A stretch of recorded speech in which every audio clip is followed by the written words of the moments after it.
Hi, everyone. We're going to go ahead and get started. Welcome to the Open Mainframe Project stream in Virtual Room 4. My name is Mamelin Meener, and I am the Director of PR and Communications at the Linux Foundation. And I'm also chair of this session. This session code is for R. R is in red, and it's titled Bang for Your zOS Buck with Go, presented by Bill O'Farrell, Technical Manager at IBM. Before we get started, just a few housekeeping notes. This session is being recorded and will be available after the conference. If you have questions, please submit them in the chat window.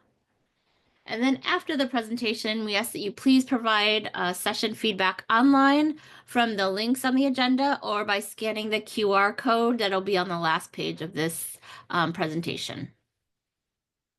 With that, Bill, it's all yours. Thank you. So I'm Bill O'Farrell. I'm the technical lead for Go on zOS. And we're going to talk about today why Go is a very effective modernization solution for zOS. Whoops, no, is that going to work? All right, there I am. There's my name and my picture. So we'll just get started. So we're going to briefly talk about Go. You may be new to Go. I thought I'd say a few words about what Go is, and talk about compatibility with non-zOS platforms, which is particularly important if you're bringing applications over and want them to run on zOS, which is, actually one of the main, I'd say, use cases for Go right now on zOS. And we're going to talk about how Go is extremely compatible with zOS in that we provide mechanisms where you can do lots of zOS type things with it. For example, we can access vSAM, DB2, Data Virtualization Manager is 3 examples. And we can interact with other languages. I'm going to demonstrate COBOL, or at least I'm going to show COBOL. And then one of my favorite topics is how Go can work inside of a zOS native container. And Go can utilize the container facilities for multi-stage build, which produces a very modern and effective DevOps pipeline. So we'll get going. So Go is a modern, we call it modern programming language. It's one of the more modern ones. It's a teenager. It's turned, I think, just recently turned 13 since its first release. And I've been working with Go since nearly that first release. And so I've grown to really love Go. One of the most important things to say about Go is that it's a native compiler. So it compiles to efficient native code, like C and C++, for example, or like PL1 and COBOL. But Go is a memory safe language. So it's a very popular language. And one of the reasons it's very popular is because of memory safety, which has become a very important criteria in modern programming. It has, unlike C++, no include files. So everything is, you get out of dependency hell. You don't have to include a file, which includes a file, which includes a file. Instead, dependencies are imported, and import means that you are going to build the dependency and use the object code directly. It has actually very simple syntax, static typing. It actually is very easy to learn, particularly if you've learned C or C++. And because it's simple, programmers can keep the entire language in their heads, unlike, let's say, C++, which has kind of gotten to the point where I may be using an idiom or a subset of C++, which is different than the one that you're using. This one, everyone can be using the same language and can understand each other's code. I mentioned that it's memory safe. That's because it has a garbage collector built into it. It has very effective interface to C, but actually not just C. As you'll see, it can be used to access COBOL, PL1, many other programming languages can be accessed directly through the mechanism that we call CGO. It has a built-in framework for testing and benchmarking. And one of the strongest things about Go is built-in concurrency. So by the get-go, it's a concurrent language. It's a multi-threaded language. You can, if you have a function, let's say call it F, and you want to call F and make it concurrent, then you simply say Go space F in your program, and it suddenly is concurrent. And they give you mechanisms for very efficiently managing the concurrency. It's got a large library, including built-in networking, and there are thousands and thousands of open source Endian independent packages available. One of the things about Go is generally you don't have to worry about the Endianness when you move a package onto Z, because Go is more or less like 99% Endian independent. Now, of course, we have imported Go to zOS. It's a robust compiler. We've been working on it for 5 or 6 years, kind of lost track. We've been through many, many, many releases. One of the things that one of the reasons that we got into Go in the first place is because the need for Go, because so much system software is written in Go these days. And in particular, all of the software associated with the native containers is written in Go. So Podman, Kubernetes is written in Go. Prio, runc. These, if you don't know what these are all the tools that are used to implement containers. And Docker, although that Docker doesn't run on zOS, Docker is written in Go, and many, many other things are written in Go. Go is kind of ideal for microservices. Mentioned that it's fast running because of native compilation. One important thing for Go that makes it ideal for zOS is the very strong backwards compatibility guarantee. So our mantra is the best version of Go to build your application is the current version. And right now, the current version is Go 1.24. I think the first release on zOS was 1.15, I think. So that shows you how many releases. We release a new release every 6 months because we keep track with the community. And Go says that if you built your application, if you built your module with version 1.xx, let's say, and then you want to keep, you need to rebuild that for some reason, build it with the current version, because in your module, you will write a little line. There's a file called go.mod that allows you to put configuration information. And you will write a little line in this area that says, I developed this with Go 1.xx. And in the future, please build it as if it were Go 1.xx. So Go will look at that and say, oh, Go 1.xx. I remember that. Those were the good old days. I will build this as if it were Go 1.xx. And by the way, nonetheless, you'll get all of the fixes and dependency fixes associated with a modern Go. So in other words, security fixes will all be up to date, even though you originally built it oh so long ago. You can rebuild it with the current Go, and it will work. That's the backwards compatibility guarantee.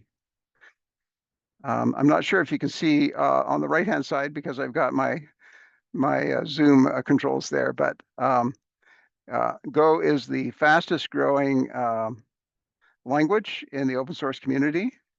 It's currently number 7 on the TOB index of popular languages. And it's the only compiled, that is, compiled to native code language with memory safety in the top 10 on TOB. It's 3rd overall in GitHub pull requests. And I can't read it under the Zoom, but there are many, many millions of installs of Go. Now, as I said, one of the main use cases for Go is you've got a cool application, let's say written on Linux, and you want to bring it over to zOS. So I mentioned Go is inherently Endian independent. as Go is a natively compiled language, sometimes people are unfortunately have a tendency to put in operating system specific code within their Go programs. However, from our experiments, and we've done a lot, we've built hundreds and hundreds and hundreds of modules available on the internet. 85% of those work out of the box. Um, and until recently, there were some reporting problems associated with the use of direct syscalls. However, um, there's been a significant effort to implement the syscalls, and I'll show you a slide on that in a minute, such that that is not really an issue anymore. Now the most significant remaining reporting issues have to do with people tagging things as if they will not run on zOS, even though if they actually tried it, it would work. And we have a solution for that as well. I showed here on this slide some tags we got from a package called a Pharaoh. And you notice that a Pharaoh had tags saying that they could build an AIX, Darwin, OpenBSD, FreeBSD, NetBSD, Dragonfly. And as of last year, they put in, thankfully, they put in the zOS tag. So now they build out of the box on zOS. But even if they didn't put that tag in, we have a solution that can automatically tag these applications. I'll show you. Now, I mentioned that there's been a lot of effort to make the whole platform, not just Go, but the entire platform, much more Linux compatible. And I was having a conversation with a customer just the other day who had never logged on to zOS ever before, and they wondered what would the experience be like? Would it seem like Linux, or would it be completely foreign to them? And I was happy to say that by and large, if you have the right tooling in place, and if you have a modern update of the operating system, you'll be hard pressed to find any actual significant difference in day-to-day operation versus Linux. One of the reasons is because over the last many years, there were 76 new zOS syscalls implemented, which have direct analogs with Linux. So now, even at the most fundamental level, whether it's syscalls or whether it's system constants, et cetera, in zOS, you're going to find that has a very Linux-like look and feel. And not mentioned on this slide, but we have, as part of the Open Mainframe project, we have the zOS Open Community set of tools, which are very standardized open source tools like Git and Bash and curl, make, etc., which provide the same exact functionality as you would get on any other platform if you had a modern set of tools, including Linux. And so if you set that up and use those tools, and you're coming onto zOS for the first time, basically you'll have a very familiar experience. I did want to mention a library that we support called xSysUnix, which is not actually part of the compiler. However, it actually is where all the syscalls live, so we have to kind of support it. And it is part of the whole Google, let's say, repos that are available. It has all of the it's very commonly imported into modules, almost very routinely imported, and that's where the 76 new syscalls went. And I also wanted to mention a feature of Go that was been available since 1.18 called Workspaces. So Workspace is kind of like a sandbox where you can change things, you can change dependencies as necessary as part of porting your program. And so we use this very extensively. So one typical thing is if you're trying to port an application that uses xSysUnix and demands a certain version, which doesn't include the zOS changes in it, for example, you can just create a workspace. You can put the right version in, and it will pick it up automatically. As part of our efforts to make it as easy as possible to get into using Go on zOS, we've implemented a tool called Wharf, which actually automatically ports your program. Now, I'm not guaranteeing that it will work with every program, but it works with a large variety of programs. Remember, I said 85% of programs work out of the box when porting to zOS. For that 15%, most of those can be processed through Wharf. And Wharf is actually a compiler. It actually parses and essentially compiles your program. But what it's looking for, it's not compiling into native code. It's looking for those glitches and particularly build tags, etc., which inhibit it from being run on the zOS platform. So it will actually fix those, and it will, inside of a workspace, which is that safe sandbox, it will actually make changes to your code and leave you with a working, hopefully anyway, leave you with a working program.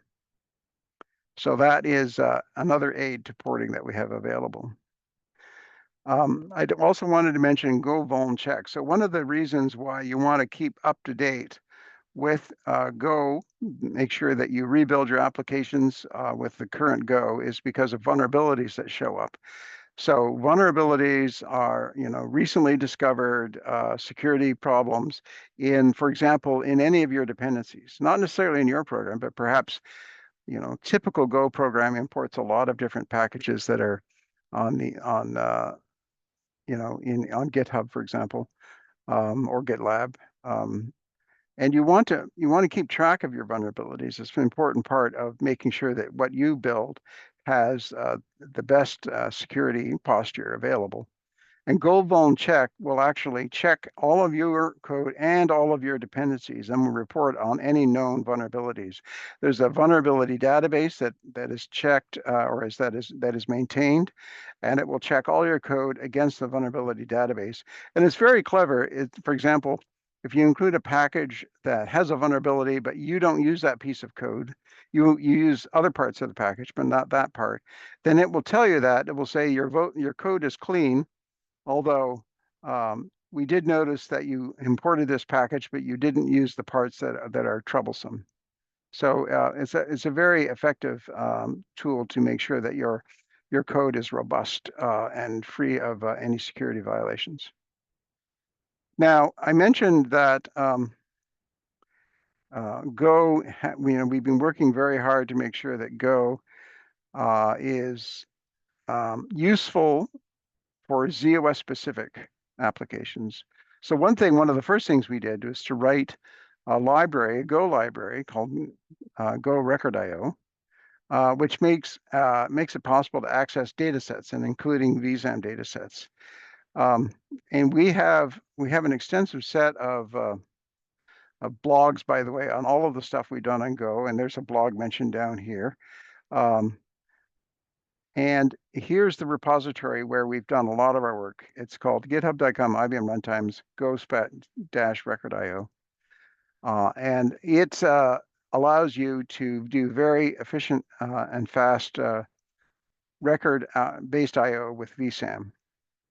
So here's basically a snippet of a program or an example, which just shows some of the capabilities.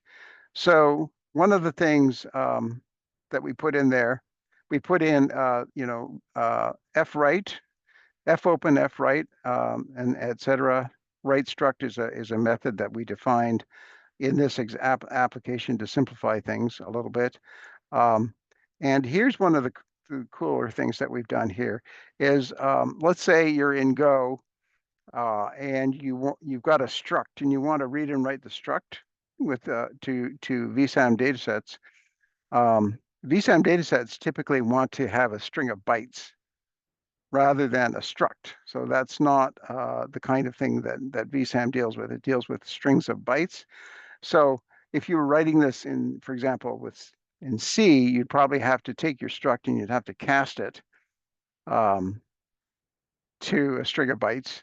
But Go is a very strongly typed language. So you can't do that kind of cast in Go, but we did provide utilities. So we have convert type to slice. So in Go, a slice of bytes is similar to like a byte array, and a convert type to slice says, give me any type. It could be a struct, but any type at all, because Go has generics.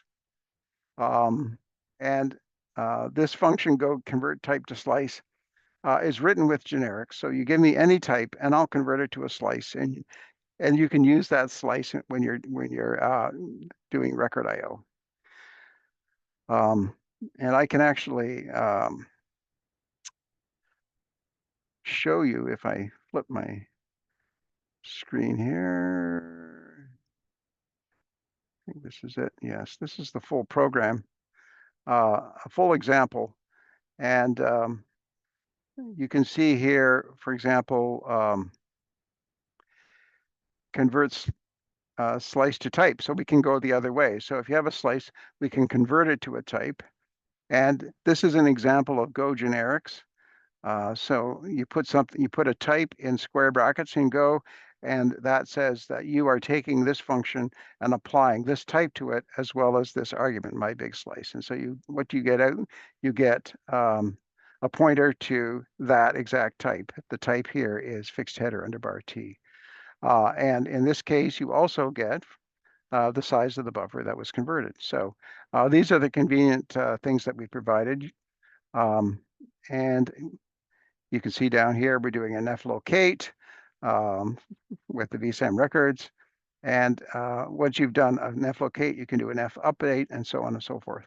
So all of those examples are available for you. Let's see if I can get back to my presentation. Nope. Let's try that one. There we go. Okay. So that's available to do vSAM. We've also provided capability to access DB2 directly on zOS. And that's with a yes, a package called DB2 for zOS, which you import and use. And here's an example of a program which accesses DB2. Now, the nice thing about Go is that you can have a package that provides very, syntax that looks and feels like you're really doing SQL. And so here, for example, we have SQL open and the name of the database and some configuration parameters. Here we're going to create a database. And so we're doing database exec, and here is the actual SQL statement: create table sample ID varchar20 name, varchar20 location, and so on and so forth. That's a real SQL statement that you can directly apply inside of Go. And so this is also available for anyone who wants to use Go on our platform. A new addition to our facilities, which we've added to Go in terms of libraries that are very zOS. So on zOS, we have Data Virtualization Manager for zOS. So that is a program product, an IBM program product, which allows very convenient access to all sorts of data, including legacy databases, and used widely by customers in banking and various industries. And we provide direct access to Data Virtualization Manager. The sequence that Data Virtualization Manager expects things to happen is in the cycle of open, send, receive, and close. And so we provide Go capabilities. So on the right here, this would be a typical COBOL application using DVM. And you can see on the left here, we've taken all of this stuff that is required, and we've put it into a nice struct that provides some structure to the application, and then you can go through your open, read, write, close cycle here. So, for example, this is how it's done in COBOL. This is how it's done in Go. Request DVM plist open. There's the open call. That's a very small snippet. But the full examples are available, and there's a blog here which you can access in order to figure out how you could apply this to your application.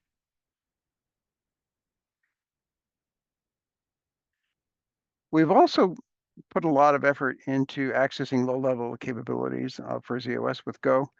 So we have, I mentioned data sets and vSAM, but we also have other utilities. First of all, we provide interlanguage calls, COBOL and PL1. We can access 31-bit interfaces. So all of this is available in Go Record IO. And there are numerous examples on how to do all of this stuff in Go Record IO. You can load modules, and you can load DLLs. Uh, Almost anything you can think of that you could do in zOS, let's say with assembly, you can do in Go. By the way, Go has its own assembly language. So if you want to program something in assembly and you want to move away from HLASM, you might want to consider Go. It has its own assembly language, which is very easy to program in and very easy to read. Okay, now I want to talk about the IBM zOS Container Platform. So this is pretty new. It was announced a year ago, almost exactly a year ago. And basically, if you've ever used Docker, it's exactly the same thing, except it's done natively on zOS. We don't use Docker. We use Podman, which is a server. It's called server-free version, I guess you could say. Um, what it means is that you can create on zOS a container instance in which everything is pre-configured exactly the way you need it for the application you're about to build and run.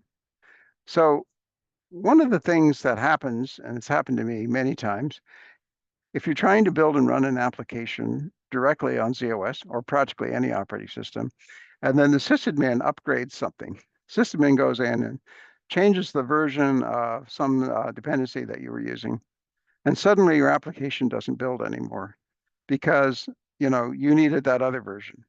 Or perhaps the sysadmin actually removes a dependency. That's happened.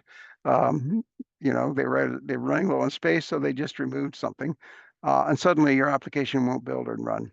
But with containers, you can pre-configure all of the necessary preconditions that you need to build and run your container. And it allows you to do scale up and scale down so that when you put everything into a container instance, you can have one or more of those running. And if the load increases, you can increase more instances of your containers. And you can actually do that across multiple machines as well.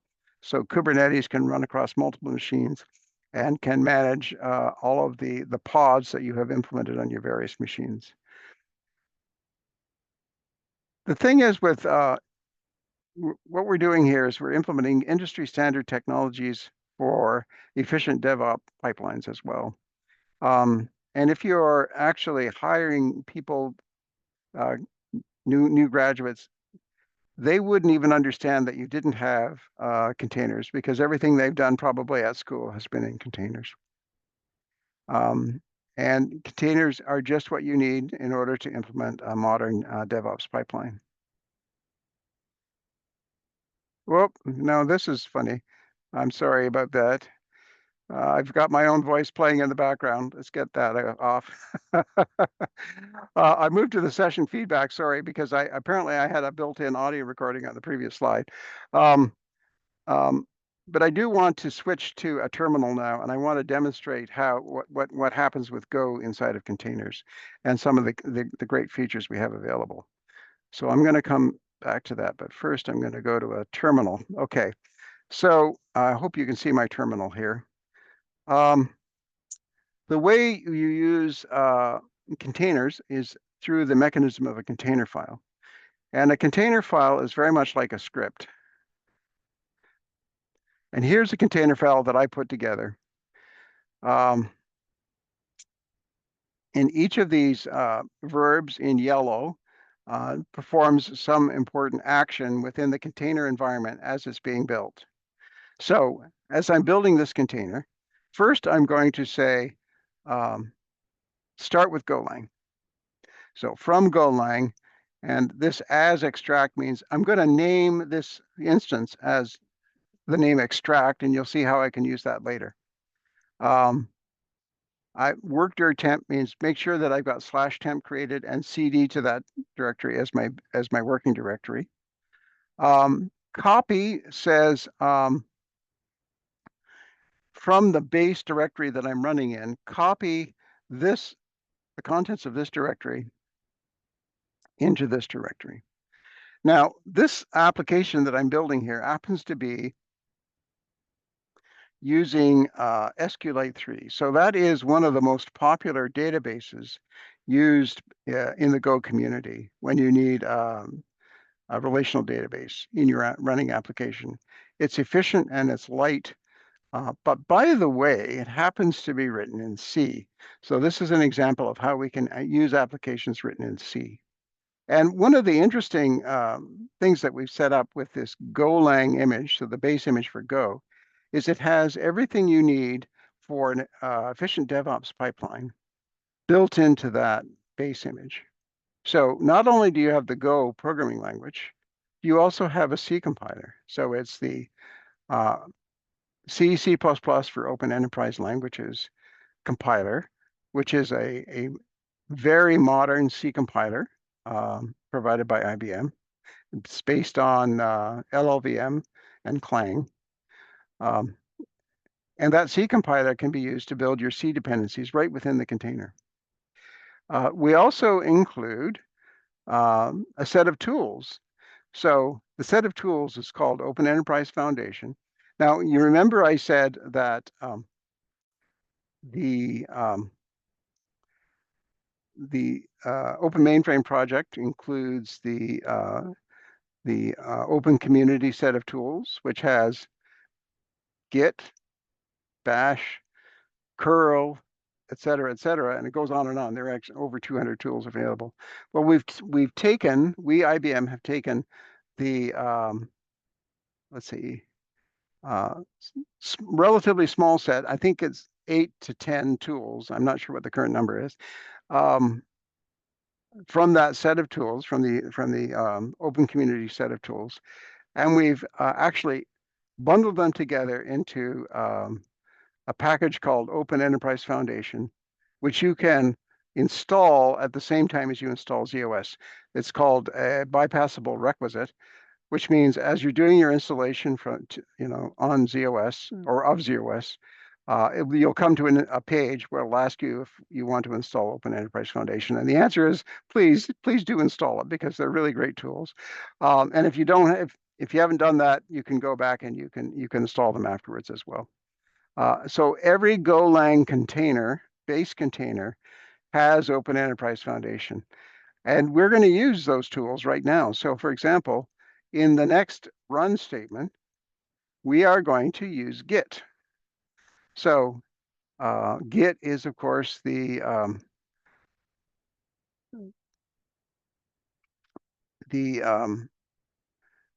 source control system used by virtually every piece of modern software. And lots of organizations are transitioning to Git if they're not there already. And with Git, you want to make sure that you have a good current version of Git with all of the latest features. Now, Git that we provide in Open Enterprise Foundation and in the Open Mainframe community, that version of Git also has some extensions that are perfect for zOS. And in particular, I'm not going to be able to demonstrate it today, but for example, if you have episodic files, it will correctly retag the files when you clone those files as well. They'll tag them correctly as episodic or whatever code page you've picked. So in this particular case, within this container file, I'm going to git clone 3 different things. So this example takes a database written in C called GoSQLite, and the database, I think it's an employment database, and it's going to provide a RESTful service for accessing that database. And that in order to accomplish the building of that database, I have to have the basic person web, it's called, um, repo. I need you remember sys? I said xsys Unix, and that's called sys. So I'm getting sys in. This is going to be into a workspace. So right within this container, I'm going to have a workspace, and something called Ginjonic, which is just a dependency that Person Web decided to use, which helps them put up the RESTful service. And of course, I have to have Go SQLite. This is Go work in it. This is how I'm starting up my workspace. Remember, I have a workspace, and within the workspace, I'm going to have Person Web. They're going to have sys and Gin and Go SQLite all within that workspace. And then I'm going to do a build. So what this build is going to do is going to take the Go programming language compiler that's going to build all of the Go things, and any C things that are in there, it's also going to build. And here's the cool part at the end. After I've built all these things, I've built my application, I've got a really fat container image because it's got Go, it's got a C compiler, it's got Open Enterprise Foundation, it's got a lot of stuff in it. But here I'm going to slim it down. I'm going to say I take the base zOS, and remember I named my image up here extract. I'm going to say from that big fat image that I just built, please take out these three things. These are the only things I need to run. And that's what will be stored in the image environment when I'm done. So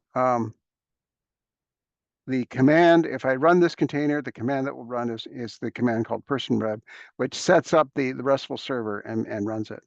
So I'm going to run this. I'm going to build it, I should say. So the way you do this with Podman is podman build -t, the name of the image, and dot means use that container file. Now with Podman, everything is cached in layers. So I'm going to, as much as possible, draw from the cache. And Podman is very, very good about determining whether any particular layer of your container file is already cached. And you can see how fast that was because, in fact, I just ran this before I started talking. So all of that was cached. Now, if I scroll up on the screen, you can see where I built it earlier. Maybe. Ah, yes. So here, when I built it the first time, you see when I started building, this layer wasn't in cache. So this is what you see when I start building Go, a Go module, for example. I will have to download all of its dependencies. And this is typical of open source software, is you may not even realize all the dependencies you have.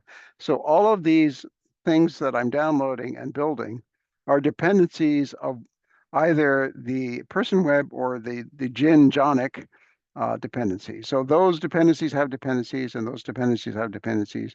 They're downloaded and they're built automatically. So Go doesn't have to have a separate package manager. It handles it all within itself. And now that I'm finished, I can run it. In order to save time, I put that onto a video, if I can play that. So here is me running the application. So I'm going to run it with curl because I don't have a web browser set up to do this. So running this, I'm accessing the various RESTful interfaces. So this is how you do a RESTful interface. You access a RESTful interface using get and a URL and then a verb and so on and so forth. And it's accessing that database, which is within the container instance because I'm running this in a container. And if I were doing this because I had a website that I wanted to provide this RESTful service on, then and there were load problems, I could use Kubernetes to scale up my interface just by providing new instances of the container that I just built. So I'm just doing some accesses and reading and writing and replacing some values and so on and so forth. So that's how that particular web application works. And it's all written with Go and implemented in containers. So I think that is the end of my talk, and I have 3 minutes left if there's any questions. Otherwise, I'm going to direct you to the feedback form.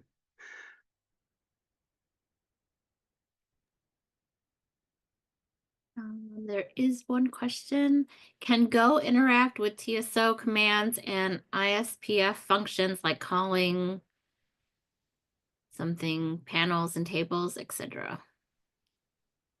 Uh, so so Go doesn't interact with ISPF, at least not at this time. So it's a USS based system. So we're anticipating that you're using Unix system services when you're running Go. But as I said, all of the low-level zOS services can be accessed from Go. Jacob said that was very interesting. Thank you. Well, you're welcome. Thank you. Okay, thank you, everyone. And just a reminder, please fill out your feedback form for this session. Thank you, Bill. Thank you. Bye-bye.